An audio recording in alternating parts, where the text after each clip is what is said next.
I being too philosophical tonight?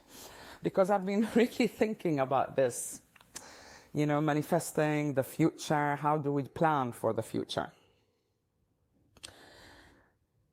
And I think it is because when you put the time to that piece of music, that it really has its magic and it affects us and we feel better. And what I've noticed recently about myself is I need music. Suddenly, I became more appreciative of music. So one time, when my mom was 85, she had a knee replacement operation. And usually her threshold for pain is very, very low. And she was really in pain in spite of all the painkillers and so on. And nothing could abate her pain. I tried everything. I tried reading stories. I tried playing audiobooks. Nothing worked. And I started flicking the TV. And to my surprise, we got the Oman channel. And by the way, they have an amazing classical orchestra that plays all around the world, Vienna, etc. And I can't remember what they were playing that night. But it was so amazing, that piece of music, that I instantly felt uplifted, as if I'm outside time, space. And my mom and I just went into a trance and we were listening. And a few minutes later, she put her head on my chest, and then she picked up, her head, and she said, "Wow, what was that? I felt I was floating above time." These were her words. And I thought, wow, if you get the rhythm right, if you get the time right, our bodies, physical bodies, really react to it. So that's another thing.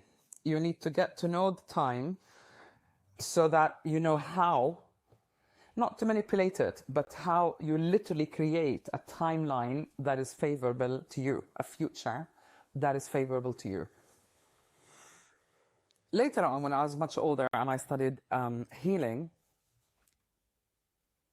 I came to understand time, rhythm, vibration in a different way. When I touched a person, if they had an illness or a disease, I felt two things. I felt that area of the body was too cold.